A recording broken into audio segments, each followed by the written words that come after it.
Budget sir. ಕಳೆದ ಬಾರಿ ಕೂಡ ಏನು ಕೊಟ್ಟಿಲ್ಲ ಅಂತ ಚಂಬು ಅಭಿಯಾನ ಮಾಡಿತ್ತು ಕಾಂಗ್ರೆಸ್. ಹೌದು. ಸಿಎಂ ಕೂಡ ಹೇಳಿದ್ದಾರೆ ನಮಗೆ ನಿರೀಕ್ಷೆನೇ ಇಲ್ದಂಗ ಆಗಿದೆ ಅಂತ. ನೀವೇನಾದ್ರೂ ನಿಮ್ಮ ಡಿಪಾರ್ಟ್ಮೆಂಟ್ಗೆ ಶಿಕ್ಷಣಕ್ಕೆ ಏನಾದ್ರು ಹೆಚ್ಚಿನ ಒತ್ತು ಕೊಡ್ತಾರೆ ಅನ್ನೋ ನಿರೀಕ್ಷೆ ಇದೆಯಾ? ಅಲ್ಲ, ಶಿಕ್ಷಣ ಪರಿಜ್ಞಾನ ಇದ್ರೆ ತಾನೇ ಸೆಂಟ್ರಲ್ ಗೌರ್ಮೆಂಟ್ ಅವ್ರಿಗೆ ಲೆಕ್ಕನೇ ಗೊತ್ತಿಲ್ಲ. ಕರ್ನಾಟಕ ರಾಜ್ಯ, ಸೌತ್ ಇಂಡಿಯನ್ ಸ್ಟೇಟ್ಸ್ ಏನಿದೆ ಎಲ್ಲ ಸ್ಟೇಟಲ್ಲೂ ಕೂಡ ಟ್ಯಾಕ್ಸ್ ಕಲೆಕ್ಷನ್ಸ್ ಜಾಸ್ತಿ ಮಾಡ್ತಾರೆ. ನೀವೇ ಮಾಧ್ಯಮದಲ್ಲಿ ನೋಡಿದ್ರಿ, ನೀವು ಹೇಳಿದ್ರಿ ಮಲ್ತಾಯಿ ಧೋರಣೆ ಅದು ಇದು ಎಲ್ಲ ಹಾಕ್ತೀರಾ. ಅವ್ರಿಗೇನಾದ್ರು ಕಣ್ಣಿಗೆ ಕಾಣಿಸುತ್ತಾ? ಇಲ್ಲಿರ್ತಕ್ಕಂಥ BJP ನಾಯಕರು, ಸಂಸದರು ಯಾರ್ಯಾರಿದ್ದಾರೆ ಅವ್ರು ಇಲ್ಲಿರ್ತಕ್ಕಂಥ ಒಳ ಜಗಳದ ಬಗ್ಗೆ ಮಾತಾಡ್ತಾರೆ ಹೊರತು ಕೇಂದ್ರದಲ್ಲಿ ಹೋಗಿ ನಮ್ಮ ಪಾಲು ಏನಿದೆ, ನಮ್ಮ ರಾಜ್ಯದ ಜನರು ಬೆವರು ಸುರಿಸಿ ಏನು ಟ್ಯಾಕ್ಸ್ ಕಟ್ತಾರೆ, ನಿಮ್ಮ ಜೀವನ ನಡೀತದೆ, ಗ್ಯಾರಂಟಿಗಳು ನಾವೇನು ಕೊಡ್ತಾ ಇದ್ದೀವಿ ಅದೆಲ್ಲ ಆಗಬೇಕಂತ ಹೇಳಿದರೆ ಟ್ಯಾಕ್ಸ್ ಕಲೆಕ್ಷನ್ಸಲ್ಲಿ ಸಮಪಾಲನ ಕೊಡಬೇಕಾಗ್ತದೆ. ಅದು ಅವರ ಕರ್ತವ್ಯ. ಅದನ್ನು ಅವ್ರು ಮಾಡ್ತಾ ಇಲ್ಲ. ನನ್ನ ಇಲಾಖೆನೇ ತೊಗೊಂಡ್ರೆ ಹೋದ ಸತಿಗೆ ನಾನು ಸುಮಾರು 2,500 ಕೋಟಿ ನಾನು ಖರ್ಚು ಅವರು ಕೊಡಬೇಕಾಗಿರ್ತಕ್ಕಂಥದ್ದನ್ನು ನಾನು ಕಮ್ಮಿ ಮಾಡಲಿಲ್ಲ. ನಾನು ಕೊಟ್ಟೆ. ನಾನು SSKಯಲ್ಲಿ ಸರ್ವ ಶಿಕ್ಷಣ ಅಭಿಯಾನದಲ್ಲಿ ಪರ್ ಹೆಡ್ ಚಿಲ್ಡ್ರನ್ಸು 6,000, ಕೆಲವರಿಗೆ 7,000 ಒಂದೊಂದು ಸ್ಟೇಟಲ್ಲಿ ಕೊಡ್ತಾರೆ. ಒಂದು ಮಗುಗೆ ಸೆಂಟ್ರಲ್ ಗೌರ್ಮೆಂಟಿಂದ 6,000ದಿಂದ 7,000 ರೂಪಾಯಿ ಖರ್ಚು ಮಾಡ್ತಾರೆ. ಆದರೆ ನಮ್ಮ ರಾಜ್ಯದಲ್ಲಿ ಬರೀ 2,800 ಚಿಲ್ಲರೆ ಖರ್ಚು ಮಾಡ್ತಾರೆ. ಇನ್ನು ಉಳ್ಕಿದ್ದು ಏನು ಮಾಡಬೇಕು ಹೇಳಿ? ಈ ಮಕ್ಕಳು ಏನು ಪಾಪ ಮಾಡಿದ್ದಾರೆ? ಅವ್ರ ತಂದೆ ತಾಯಿ ಬೆವರು ಸುರಿಸಿ ಟ್ಯಾಕ್ಸ್ ಹಣ ಕಟ್ಟಿಲ್ಲ. ಕೇಂದ್ರ ಸರ್ಕಾರದವರು ಎಲ್ಲ ಹೋಗಿ ಹೊರದೇಶದ ಬಗ್ಗೆ ಮಾತಾಡ್ತಾರೆ. ನಿಮ್ಮ ದೇಶದ ಮಕ್ಕಳ ಬಗ್ಗೆ ನಿಮಗೆ ಪರಿಜ್ಞಾನ ಇದೆಯೇ ಅಂಥೇಳಿ ನಾನು ಸೆಂಟ್ರಲ್ ಗೌರ್ಮೆಂಟಿಗೆ ಕೇಳಬೇಕಾಗತ್ತೆ. ಅದಕ್ಕೆ ಮಾನ್ಯ ಮುಖ್ಯಮಂತ್ರಿಗಳು ಹೋದ ಸತಿನೂ ಕೇಳಿದ್ದಾರೆ. ಹೋದಾಗ ಸರಿ ರೆಸ್ಪಾನ್ಸ್ ಬರೋದಿಲ್ಲ.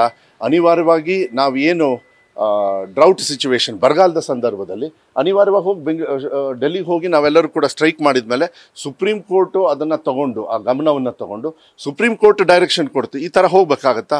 ನಾನು ಅದಕ್ಕೆ ಮಾನ್ಯ ಮುಖ್ಯಮಂತ್ರಿಗಳಿಗೆ ಮತ್ತು ಸೌತ್ ಇಂಡಿಯನ್ ಸ್ಟೇಟ್ಸ್ ಯಾರ್ಯಾರು ಹೆಚ್ಚು ಪಾಲು ಕೊಡ್ತಾ ಇದ್ದೀವಿ, ಯಾರೇ ಆಗಲಿ ಅವರೆಲ್ಲರೂ ಸೇರಿ ಒಗ್ಗಟ್ಟಾಗಿ ಒಂದು ಆಂದೋಲನ ಮಾಡಿದರೆ ಇವ್ರಿಗೆ ಬುದ್ಧಿ ಬರುತ್ತೆ. ಆಂದೋಲನ ಮಾಡ್ತಕ್ಕಂಥ ರೈಟ್ ಸಮಯ, ಒಳ್ಳೆ ಸಂದರ್ಭ ಅಂಥೇಳಿ ನಾನು ಭಾವಿಸ್ತೀನಿ. ರಾಜಕಾರಣ ಮಾಡೋಣ, ಮಾತಾಡ್ಕೊಳ್ಳೋಣ, ಬೈದಾಡ್ಕೊಳ್ಳೋಣ, ಅವೆಲ್ಲ ಇದ್ದಿದ್ದೆ. ನೀವು ಮಾಧ್ಯಮದವರು ತೋರಿಸ್ತೀರಿ, ಅದು ಇದ್ದಿದ್ದೆ, ಏನು ಪರವಾಗಿಲ್ಲ, ಅದೆಲ್ಲ ನಡೀತದೆ. ಯಾಕಂದರೆ ರಾಜಕಾರಣದೊಳಗೆ ಒಬ್ಬೊಬ್ಬರು ಒಂದೊಂದು ಸಿದ್ಧಾಂತ ಮಾಡ್ತಾರೆ. ಆದರೆ ಭಾರತ, ನಮ್ಮ ಅಂಬೇಡ್ಕರ್ ಕೊಟ್ಟಿರ್ತಕ್ಕಂಥದ್ದು ಸಂವಿಧಾನದಲ್ಲಿ ಎಲ್ಲರಿಗೂ ಸಮಪಾಲು ಬರಬೇಕೆ ಹೊರತು ಬೇರೆದಲ್ಲ. ಈಗ ಫಾರ್ ಎಕ್ಸಾಂಪಲ್ ಗ್ಯಾರಂಟಿ, ಹೋದ ವರ್ಷ ಇಷ್ಟೊತ್ತಿಗೆ ಗ್ಯಾರಂಟಿ ಬಗ್ಗೆ ಎಲ್ಲ ಹಗುರವಾಗಿ ಮಾತಾಡ್ತಾ ಇದ್ರು. ಈಗ ಡೆಲ್ಲಿಯಲ್ಲಿ ಏನಾಗ್ತಾ ಇದೆ? ಡೆಲ್ಲಿಯಲ್ಲಿ ನಮ್ಮನ್ನೇ ಕಾಪಿ ಮಾಡ್ತಾ ಇರೋದು BJPಯವರು. ಮಾಡ್ಕೊಳ್ಳಿ, ನಮಗೇನಂತ, ಬಡವರಿಗೆ ಸಹಕಾರ ಮಾಡ್ತಾರೆ ಅಂದರೆ ನಾವು ಅದನ್ನು ಸ್ವಾಗತ ಮಾಡ್ತೀವಿ. ಆದರೆ ನೀವು ಖಂಡಮ್ ಮಾಡಿದ್ರಲ್ಲ, ಇವತ್ತುವರೆಗೂ ಮಾನ್ಯ ಸಿದ್ದರಾಮಯ್ಯ ಅವ್ರ ಸರ್ಕಾರ ಇವತ್ತು ಎಷ್ಟೇ ಕಷ್ಟ ಆದರೂ ಕೂಡ ನಿಮ್ಮ ಮನೆ ಬೆಳಕು, ಬಡವ್ರ ಮನೆ ಬೆಳಕು ಹಾಕ್ತಾ ಇದೆ. ಬಡವರಿಗೆ ಹೊಟ್ಟೆಗೆ 10 kg 5 kg ಅಕ್ಕಿ ಮತ್ತು ಇನ್ನು ಉಳ್ಕಿದ್ದು ದುಡ್ಡು ಒಂದು ದಿವಸ ಒಂದು ಹೆಚ್ಚು ಕಮ್ಮಿ ಡೇಟ್ ಹೆಚ್ಚು ಕಮ್ಮಿ ಆದರೂ ಸಾಕು, ಇವರೇನು ಒದರ್ತಾರೆ ಹಾಗೆ. ಮತ್ತು 2,000 ರೂಪಾಯಿ ಗೃಹಲಕ್ಷ್ಮಿಗೆ ಕೊಡ್ತಾ ಇದ್ದೀವಿ. ಮತ್ತು ಹೆಣ್ಣುಮಕ್ಕಳು ಬಸ್ಸಲ್ಲಿ ಓಡಾಡ್ತಾ ಇದ್ದಾರೆ. ಹೊಸ ಬಸ್ ಬರ್ತಾ ಇದ್ದಾವೆ.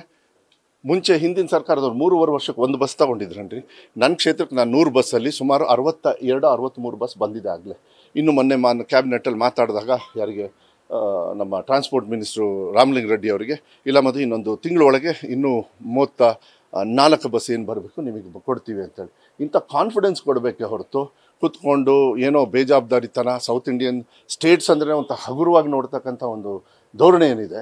ಆಮೇಲೆ UPಗೆಲ್ಲ ಎಷ್ಟು ಕೊಡ್ತಾರೆ, ಎಷ್ಟು ಕೋಟ್ಯಾಂತರ ರೂಪಾಯಿ ಖರ್ಚು ಮಾಡ್ತಾರೆ. ಇದನ್ನೆಲ್ಲದು ನಿಲ್ಲಬೇಕಾಗ್ತದೆ. ಜನರು ಇದನ್ನು ಎಚ್ಚೆತ್ತಿರಬೇಕಾಗುತ್ತೆ. ಆಮೇಲೆ ನಮಗೂ ಕೂಡ ನಾವೇನು ವಿಶ್ವಾಸ, ಈಗ ನಾವು ಮತ ಹಾಕ್ಸ್ಕೊಂಡು ಬಂದಿದ್ದು ಗ್ಯಾರಂಟಿ ಮೇಲೂ ಕೂಡ ತಾನೆ. ಹಾಗಾದ್ರೆ ಗ್ಯಾರಂಟಿ ನಾವು ಬಿಡಬೇಕಾ? ನಮಗೆ ಹೊರ ಇದೆ ಅಂತೇಳಿ. ಇಲ್ಲ, ಮಾನ್ಯ ಸಿದ್ದರಾಮಯ್ಯ ಅವ್ರು ಹಂಗೆ ಮಾಡಿಲ್ಲ. ಹಿಂದಿನ ಸರ್ಕಾರದ ಸಾಲ 47,000 ಕೋಟಿ ಮಾನ್ಯ ಸಿದ್ದರಾಮಯ್ಯ ಅವ್ರು ಕಟ್ತಾ ಇದ್ದಾರೆ. ನನ್ನ ಇಲಾಖೆಯಲ್ಲಿ 3,000 ಕೋಟಿ ನಾನು ಕಟ್ಟಿದ್ದೀನಿ. ನನ್ನ ಇಲಾಖೆಯಲ್ಲಿ ಸಿದ್ದರಾಮಯ್ಯ ಅವ್ರು ಕಟ್ಟಿದ್ದಾರೆ. ಇಂಥದ್ದೆಲ್ಲ ನೋಡಬೇಕಾಗತ್ತೆ. ನಾನು ಮಾಧ್ಯಮದವ್ರಿಗೂ ತಮಗೆ ಮನವಿ ಮಾಡ್ತೀವಿ, after all we all are ನಮ್ಮ ಸ್ಟೇಟ್ ಅವರು ನೀವೆಲ್ಲ. ಆ ಹಕ್ಕನ್ನು ನೀವು ಕೂಡ ಪ್ರತಿಪಾದನೆ ಮಾಡಬೇಕಾಗತ್ತೆ. ನಿಮ್ಮನ್ನು ಜನರು ನೋಡ್ತಾ ಇದ್ದಾರೆ, ನಮ್ಮನ್ನು ನೋಡ್ತಾ ಇದ್ದಾರೆ, ನಿಮ್ಮ ಮೂಲಕ ನೋಡ್ತಾ ಇದ್ದಾರೆ. ನಮ್ಮ ಪಾಲು ಏನಿದೆ ಅದನ್ನು ತಿಳುವಳಿಕೆ ಕೊಟ್ಟು ಮಾಡ್ತಕ್ಕಂಥದ್ದು. ಬರೀ ಬೈಯೋದು ಇದೆಲ್ಲ ಮಾಡಿ ಏನು ಉಪಯೋಗ ಇಲ್ಲ. ನಮ್ಮ ಪಾಲು ಏನಿದೆ ಅದರಲ್ಲಿ ಹೆಚ್ಚು ಕಮ್ಮಿ ಆಗಲಿ. ಯಾಕೆಂದರೆ ಬಡತನ ಅಲ್ಲೂ ಇರ್ಬೋದು, ನಾನು ಇಲ್ಲ ಅಂತ ಹೇಳಲ್ಲ. ಬಟ್ ಈ ಥರ ಧೋರಣೆ ಮಾಡ್ತಕ್ಕಂಥದ್ದನ್ನು ನಾವು ಖಂಡನೆ ಮಾಡ್ತೀವಿ. ನಾವೇನು ಅಪೇಕ್ಷೆ ಇಟ್ಟಿಲ್ಲ, ಅಪೇಕ್ಷೆ ಇಲ್ಲ, ಅವ್ರು ಕೊಡೋದು ಇಲ್ಲ. ಆದರೆ BJPಯವ್ರು ಮಾತ್ರ ನಾಳೆ ಬೆಳಗ್ಗೆ ಸ್ಟೇಟ್ಮೆಂಟ್ ನೋಡ್ರಿ, ಅಯ್ಯೋ ಇಡೀ ರಾಜ್ಯದಲ್ಲಿ ಕರ್ನಾಟಕಕ್ಕೆ ಏನು ತುಂಬ ಹರಿತಾ ಇದೆ ಅಂತ ಹೇಳಿ ಅದನ್ನು ಹೇಳ್ತಾರೆ. ಇದನ್ನು ಖಂಡನೆ ಮಾಡ್ತೀನಿ. ಬಟ್ ನಾನು ಹೇಳೋದು ಮಾನ್ಯ ಮುಖ್ಯಮಂತ್ರಿಗಳಿಗೆ, ಎಲ್ಲ ಸರ್ಕಾರದವರು ಕೂಡ ಯಾರ್ಯಾರು ಹೈಯೆಸ್ಟ್ ಕೊಡ್ತಾ ಇದ್ದಾರೆ ಅವರೆಲ್ಲರೂ ಕೂಡ ಸ್ವಲ್ಪ ತಿರುಗಿ ಬೀಳ್ತಕ್ಕಂಥ ಸ್ವಭಾವನ ಮಾಡಬೇಕು. ಯಾಕಂದರೆ ಪ್ರಜಾಪ್ರಭುತ್ವದಲ್ಲಿ ನಮ್ಮ ಹಕ್ಕಿದೆ, ನಮ್ಮ ರಾಜ್ಯದ ಹಕ್ಕಿದೆ, ನಮ್ಮ ಜನರ ಹಕ್ಕನ್ನು ನಾವು ತಗೊಳ್ಬೇಕಾಗತ್ತೆ. ಆದರೂ ಕೂಡ ನೀವು ಮಾಧ್ಯಮದವ್ರು ಕೇಳೋದ್ರಿಂದ ಕೈ ಮುಗಿದು ಕೇಳ್ಕೊಳ್ತೀವಿ. ನಮಗೆ ಪಾಲು ಬರಬೇಕು, ನಮಗೆ ಅವಶ್ಯಕತೆ ಇರತಕ್ಕಂಥ ಕಾರ್ಯಕ್ರಮಗಳಿಗೆ ನೀವು ಏನು ಕೊಡಬೇಕು, ಕೇಂದ್ರ ಸರ್ಕಾರದವರು ನೀವು ದಯವಿಟ್ಟು ಯಾವುದೇ ಥರದ ಮಲತಾಯಿ ಧೋರಣೆ ಮಾಡದೆ ದಯವಿಟ್ಟು ನಮ್ಮ ರಾಜ್ಯದ ಜನರಿಗೆ ಬರ್ತಕ್ಕಂಥ ಪಾಲನ್ನು ಕೊಡಿ ಅಂಥೇಳಿ ಕೇಳ್ಕೊಳ್ತೀವಿ. ಸಿದ್ದರಾಮಯ್ಯವರೇ ಹೇಳಿದ್ದಾರೆ ಸಾಹೇಬರು, ಇನ್ನು ನಾನು ಹೇಳಬೇಕಾದನ್ನು ಈಗ 2 ವರ್ಷದಿಂದ ನಾವೇ ನೋಡ್ತಾ ಇದ್ದೀವಿ, ನನ್ನ ಇಲಾಖೆಯಲ್ಲಿ ನಾನೇ ಅನುಭವಿಸ್ತಾ ಇದ್ದೀನಿ. ಬಟ್ ನಾನು ಏನಕ್ಕೂ ಕಮ್ಮಿ ಮಾಡಿಲ್ಲಲ್ಲ, ಮಕ್ಕಳಿಗೇನು ಕಮ್ಮಿ ಮಾಡಿಲ್ಲ.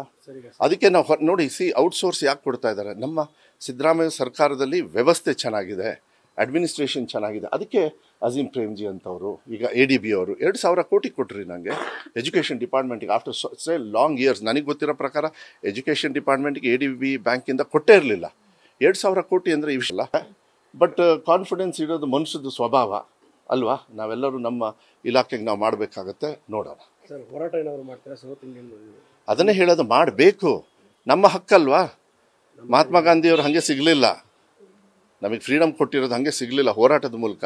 ನಮ್ಮ ರಾಜ್ಯದ ಜನರಿಗೆ ಏನು ಉತ್ತರ ಕೊಡಬೇಕು, ಅವರು ಬೆವರು ಸುರಿಸಿ ಟ್ಯಾಕ್ಸ್ ಕಟ್ಟಿರ್ತಾರಲ್ಲ, ಆ ಜವಾಬ್ದಾರಿ ನಾವು ತಗೊಳ್ಬೇಕಾಗತ್ತೆ. ಈಗಾದರೂ ಕೇಂದ್ರ ಸರ್ಕಾರದವರು ಸ್ವಲ್ಪ ಬುದ್ಧಿಯನ್ನು ತಗೊಂಡು ಎಲ್ಲರಿಗೂ ವ್ಯವಸ್ಥಿತವಾಗಿ ಕೊಡ್ತಕ್ಕಂಥ, ಯಾಕೆಂದರೆ ಭಾರತೀಯರ ಸ್ವೆಟ್ಟು ಒಂದೇ, ಎಲ್ಲರೂ ಬೆವರೇ ಸುರಿಸೋದು. ರಾಜ್ಯದಿಂದ 3-4 ಸಚಿವರು ಇದ್ದಾರೆ, ಕುಮಾರಸ್ವಾಮಿ ಅವರು ಬಹಳ ಇದೆಲ್ಲ ಇದೆ. ಹೀಗಾಗಿ ಅವರಿಂದನೂ ಕೂಡ ಏನು ನಿರೀಕ್ಷೆ ಮಾಡಬಹುದು? 100% ಇಲ್ಲ. ಬಟ್ ಕೊಡಿ ಅಂತೇಳಿ ಕೇಳೋದು ನಮ್ಮ ಕರ್ತವ್ಯ, ನಾವು ಕೇಳ್ತೀವಿ. ಯಾಕೆಂದ್ರೆ ನಮ್ಮ ರಾಜ್ಯದವರಾಗಿ ಅಲ್ಲಿಗೆ ಹೋಗಿರೋದ್ರಿಂದ ಖುಷಿ ಇದೆ, ಅವ್ರ ತಂದೆ ತರ್ತಾರೆ ಅಂಥೇಳಿ ವಿಶ್ವಾಸ ಇದೆ. ಬಟ್ ಗ್ಯಾರಂಟಿ ಅದು ನಡೀತದೆ ಅನ್ನೋದು ನನಗೆ ಒಂದು ಡೌಟ್. ನ್ಯೂಸ್ ಫಸ್ಟ್, ನಿರ್ಭೀತಿಯಿಂದ ನಿಮ್ಮ ಪರವಾಗಿ.